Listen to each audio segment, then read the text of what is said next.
ఢిల్లీని భారీ వర్షాలు ముంచెత్తాయి. నగరంతో పాటు పరిసర ప్రాంతాల్లో కురిసిన వర్షాలకు గాలి నాణ్యత మెరుగుపడింది. క్యాపిటల్ సిటీలో వాతావరణ పరిస్థితులు మెరుగుపడ్డాయి. కాలుష్యంతో గత కొన్నేళ్లుగా హడలెత్తిపోతున్న ఢిల్లీ వాసులు ప్రస్తుతం మంచి గాలిని పీలుస్తున్నారు. ఢిల్లీ ప్రజలకు ఇది గుడ్ న్యూస్. ఊపిరాడకుండా చేస్తున్న పొల్యూషన్ నుంచి జనానికి కాస్త ఉపశమనం దొరికింది. ఈ ఏడాది కురిసిన భారీ వర్షాలకు ఢిల్లీలో పొల్యూషన్ లెవెల్స్ భారీగా తగ్గాయి. దీంతో ప్రస్తుతం ఢిల్లీ ప్రజలు స్వచ్ఛమైన గాలిని పీలుస్తున్నారు. ఢిల్లీ నగరం గాలి నాణ్యత సూచికలో 52 పాయింట్లుగా నమోదైంది. ఫరీదాబాద్లో AQI 34, నోయిడాలో 46, గురుగ్రామ్లో 69, బులందర్ షహర్లో 21, మీరట్లో 28, ముజఫర్ నగర్లో 29గా నమోదవుతూ వస్తోంది. దీనంతటికీ కొద్ది రోజులుగా ఢిల్లీలో కురిసిన భారీ వర్షాలే కారణమంటున్నారు పొల్యూషన్ బోర్డు అధికారులు.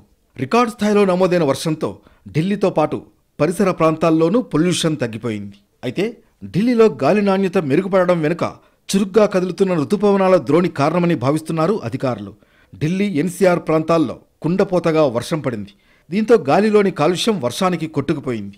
గంటకు 30 నుంచి 40 కిలోమీటర్ల వేగంతో వీచిన గాలి కూడా నగరంలో కాలుష్యం తగ్గడానికి సాయపడినట్లుగా చెబుతున్నారు అధికారులు. మరోవైపు ఈ నెలలో ఇప్పటి వరకు కురిసిన వర్షం వార్షిక, నెలవారీ సగటు వర్షపాతం కంటే ఎక్కువగా నమోదైంది.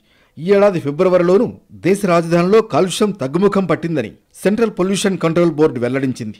గత 9 సంవత్సరాల్లో లేని గాలి నాణ్యత ఈ ఏడాది ఫిబ్రవరిలో నమోదైంది. మొత్తానికి కాలుష్యం తగ్గడంతో ఢిల్లీ ప్రజలు స్వచ్ఛమైన గాలిని పీలుస్తున్నారు.